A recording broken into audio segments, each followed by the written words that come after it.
Hello everybody! Welcome to Agashe Review, where I review movies, dramas that you don't want to waste your time watching. I'll give you a synopsis, shorts review along with my thoughts and opinions, and don't forget to hit like and subscribe and leave a comment below. Now let's go into the review.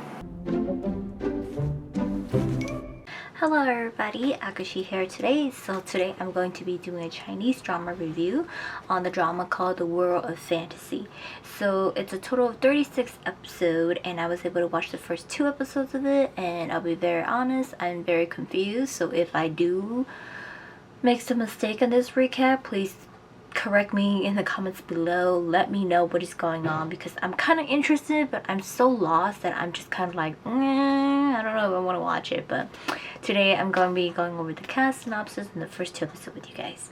So as for our cast, we have Adam Fang as Qing Lei or Gong Mu Lei, and then we have Cheng Xiao as Lin Yuxi or Wu Cheng, and then we have Liu Yitong as Song Qianyu, and then also as Yin Xin and then Ni Xinghao as Du Xiaoyang, and then Ma Yu as Xin Jinshu or Tang Xingqi, and then Wen Xin as Gao Yu. As for our synopsis, Xin Lei is a young man with amnesia and was involved in an accident.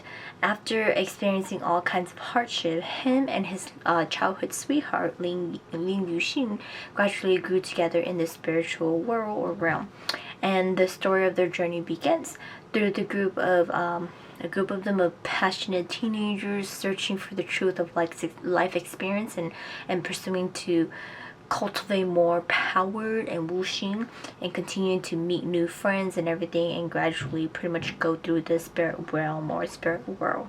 So recap on the first 2 episodes, the drama starts us off with in this snowy field with like a bunch of like men and women with torches, and suddenly like their torches die, and then one of the men, which is Qing Lei, he uses like his wuxing, like this is like Chinese magic powers and then it has like this leaf thingy, and it lights up the way for them, and he tells them to be very careful.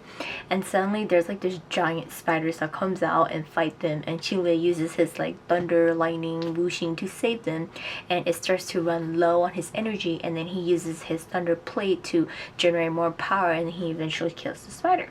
During the whole fight at the Xinyu Pavilion, there's this young master, which is Du Xiaoyang. He's talking about how the moon at the Lin Pavilion is going to be like the brightest and the most prettiest, and he's been waiting all year long to go see it.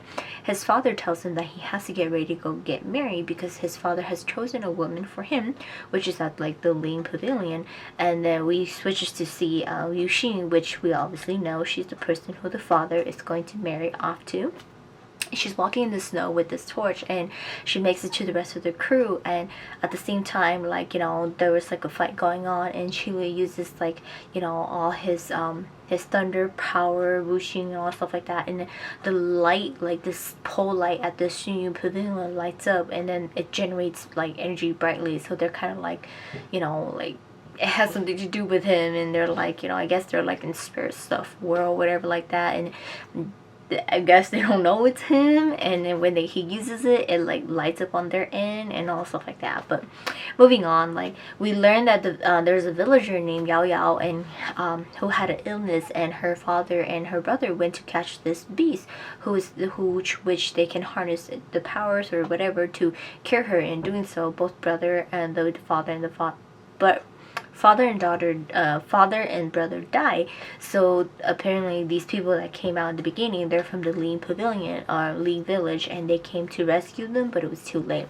They gather the bodies and they head back home, where they're going to celebrate, because apparently only once a year the moon grows really big and bright, and it's like the prettiest of them all, prettiest all, so they gotta go back and celebrate their tradition.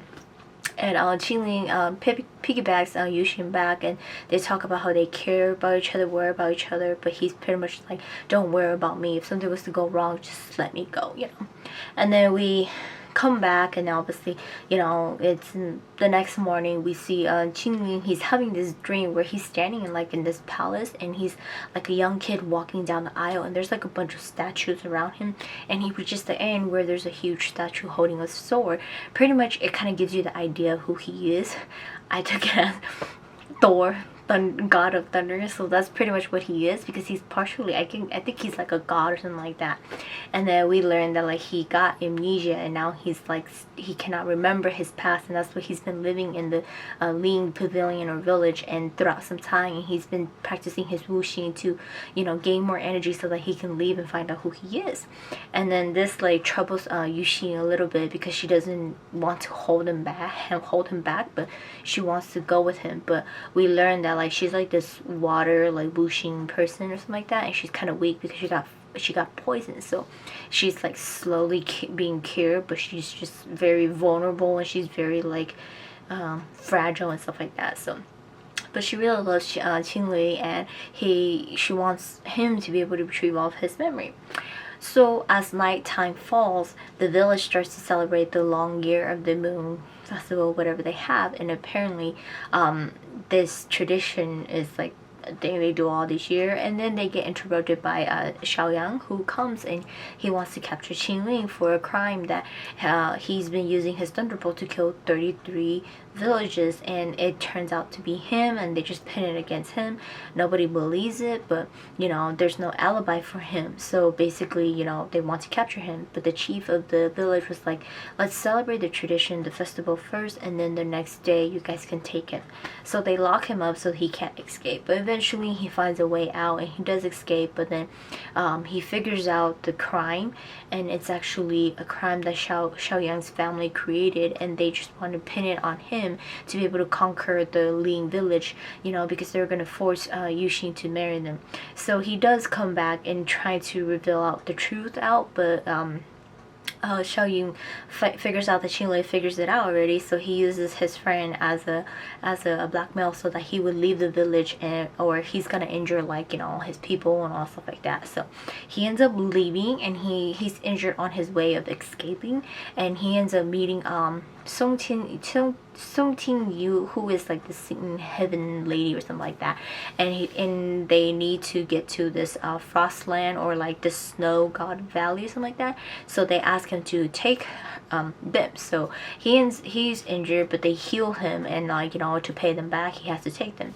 So he does lead them to the snow god valley, and he does all these things, and you know, all stuff like that. But you know, as he goes, he learns like there's like this snow beast, or there's like something spirit beast that's been killing all these village, and that's why it's been pinned up against him. And he learns that Yuxin got forced into marry Xiaoyang, so he, you know, he has to go back and save her. But at the same time, Yuxin, she was kind of iffy on it, but then she chose to go on with the marriage, the arranged marriage, because she found out that Chile was probably not happy with them, and he was faking it, because there's like this note that he had, and then when he got captured, he gave it to Yuxin, and he said that to burn it, and she didn't, and she read it, and she just deciphered it, and she learned that like he was like, you know, pretty much he wants to use them to be able to move on and, you know, gain more of his wuxing power and leave. So she's not happy about it, and that's why she agreed to the wedding, because she's all like, whatever, he doesn't even care about me, so you know, why even bother. So that ends it for us for the first 2 episodes. I'm very confused, but I'm guessing that like both of them, from the looks of it and from spoilers and stuff like that, both of them are actually like gods or something like that, hence the reason why they have like second name and everything. And like, I'm guessing like he lost his memory, but he was sent down to do a mission or something like that, and something happened for him to lose his memory, and now he has to retrieve it, recover it, and all things like that. And like, they are meant to be together, but things happen and they're gonna drift apart, but they're gonna come back together. So it's very confusing on there, and I'm just kind of like, it's like all over the place. So that's as far as I can get the information and understand of the drama. So I am gonna let it sit. I mean, it is a short drama, it's only 36 episodes, so I'm gonna let it sit, and then I'll eventually watch it when it like more of it comes out. But if you guys do know more or understand this drama more, let me know in the comments below. But that's it for today, and I will see you guys next time.